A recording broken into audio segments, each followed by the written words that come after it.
नमस्कार प्यारे साथियों, मैं हिंदी व्याख्याता कविता शिवरान एक और नया वीडियो लेकर आपके सामने हाजिर हूँ। मैं आज के वीडियो में बात करूँगी कि आपको किन किन बातों का खुश रहने के लिए किन किन बातों को ध्यान में रखना चाहिए। ख़ास तौर से एक गृहिणी महिला जो होती हैं या जो शादीशुदा लड़कियां हैं, उनके लिए मेरा ये वीडियो है। बाकी जो पुरुष हैं वो भी इसको आजमा सकते हैं, कोई बुराई नहीं है। लेकिन कुछ टिप्स जो मैंने लिखे हैं मेरी डायरी में कि हमेशा खुश रहने के लिए आपको क्या करना चाहिए, तो वो किसी पर भी लागू हो सकते हैं, क्योंकि खुश तो सभी रहना चाहते हैं, लेकिन रहना बस की बात नहीं है। क्योंकि आज के ज़माने में इतनी मानसिक शांति तो किसी के पास है ही नहीं। चाहे कितना भी पैसा हो, चाहे कितना भी बड़ा पद हो, चाहे कितनी ही बंगला गाड़ी कुछ भी हो, लेकिन खुश रहना,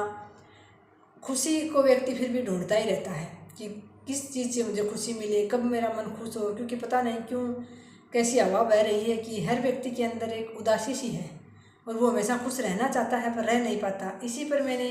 2-4 लाइनें लिखी हैं, ये 2-4 टिप्स लिखे हैं बिंदु की कैसे आप खुश रह सकते हैं या रह सकते हैं।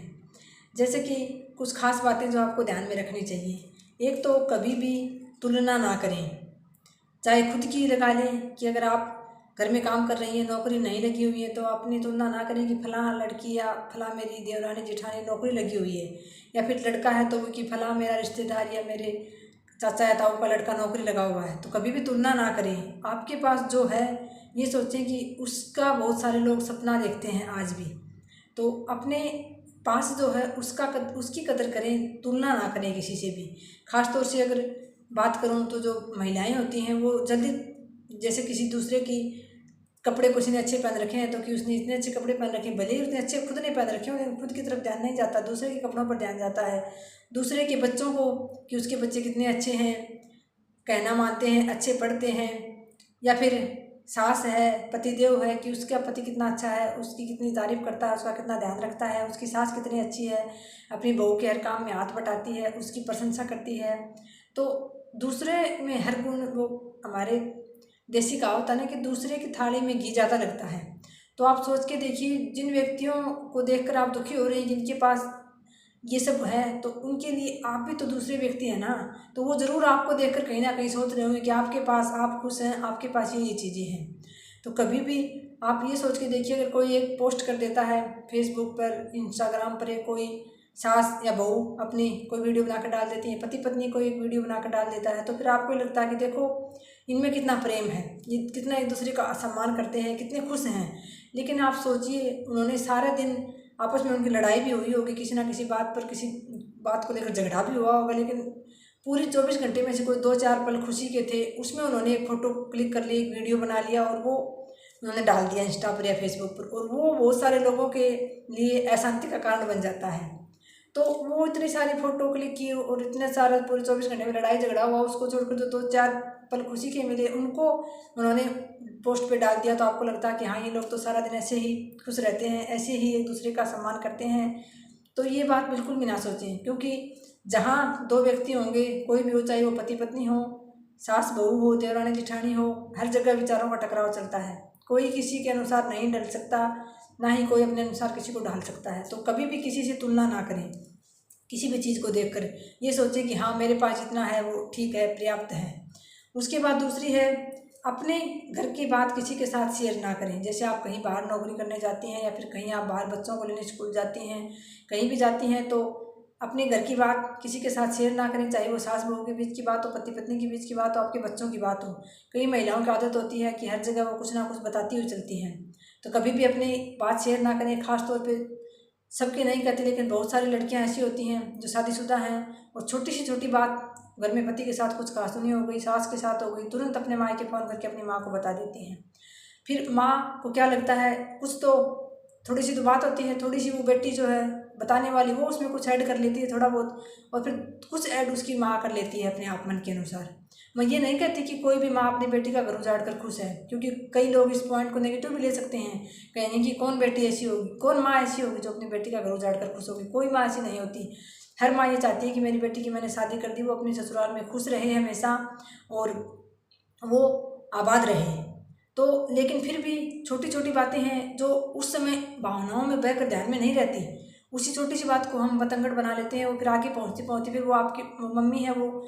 आपके पापा को बताती है, पापा भाई को, ऐसे करके वो सारे घर में थोड़ी थोड़ी बढ़ते बढ़ते आपको पता नहीं चलती क्या बात हुई थी घर में, वो बढ़ते बढ़ते बड़ी बात बन जाती है। और फिर नौबत यहाँ तक आ जाती है कि नहीं हमारी बेटी तो माँ दुखी है। वो माँ बाप ये नहीं सोचते कि हमारी बेटी का घर उजड़ जाएगा, वो तो यही सोचते हैं कि हमारी बेटी को हमने इतने नाजों से पाला था पोसा था, वो वहाँ दुखी है तो उसको दुखी नहीं रहने देना है, तो वो वापस ले आते हैं। और फिर ये बात तो आपको भी पता है, बहुत सारी बेटियां बैठी होती हैं मायके में, लेकिन एक शादीशुदा बेटी का मायके में बैठना बहुत कठिन काम होता है। ये जो बैठी होंगी उन्होंने महसूस भी किया होगा।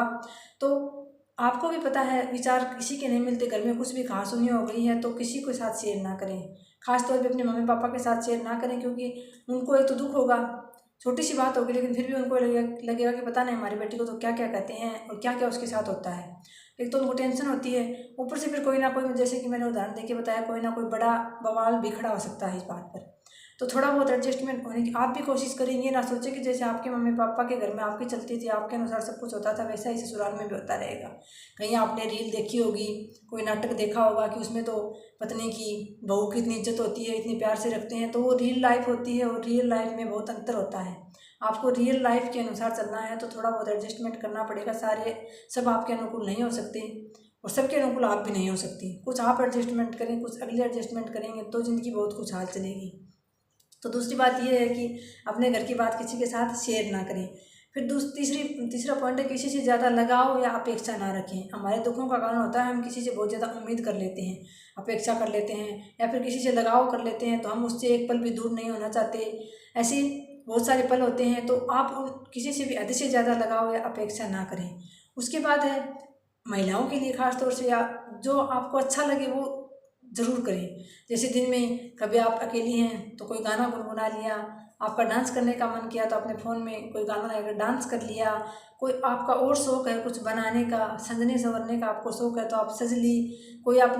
कपड़ा अच्छा लगता है पहनना तो वो पहन लिया आपने, कुछ खाने में आपको स्पेशल अच्छा लगता है तो सबके लिए जब आप इतना कुछ करती हैं तो खुद के लिए भी तो कुछ कर सकती हैं। तो खुद के लिए कोई अच्छा सा खाना बना लें जो आपको बेहद पसंद हो। तो ये छोटी छोटी चीज़ें करके आप खुश रह सकती हैं ज़िंदगी में। कुछ अपने लिए करें। दिन में 24 घंटे होते हैं, 24 घंटे में से आप परिवार के लिए सबके लिए बहुत कुछ करती हैं, लेकिन कम से कम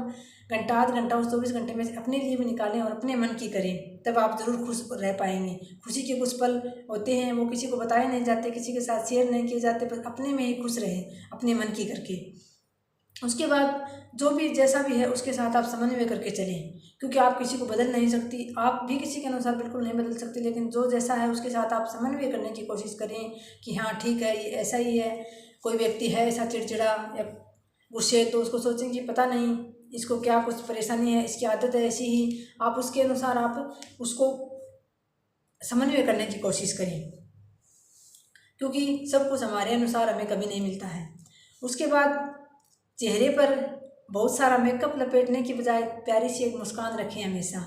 क्योंकि मैं देखती हूँ बहुत सारी महिलाएं जब कहीं बाहर और तो छोड़ो आप हॉस्पिटल में दवाई लेने भी जाती हैं, मैं तो ऐसे उदाहरण देखती हूँ, हॉस्पिटल में दवाई लेने जाती हैं तो भी वो मेकअप को भरा पूरा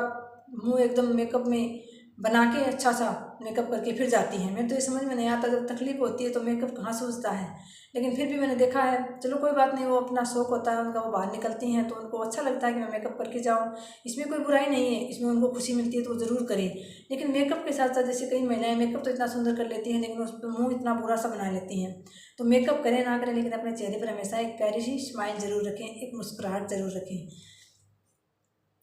उसके बाद हमेशा अपने मन को साफ रखें, किसी से ईर्ष्या ना करें, कुछ अच्छा हो रहा तो दूसरे की खुशी में खुश रहना सीखें, किसी दूसरे को दुख है तो उसको सहानुभूति जताएं, उसके दुख में अपने आप को दुखी ना कर दुखी उसकी मतलब जो उसको दुख है उसको महसूस करें, अपने ऊपर लें कि इसको इतनी तकलीफ है तो उसको सहानुभूति जताएं, उसके साथ कुछ पल गुजारें, किसी से ईर्ष्या ना करें, और किसी को खुशी है तो उस खुशी में आप भी खुश होकर शामिल हो जाइए,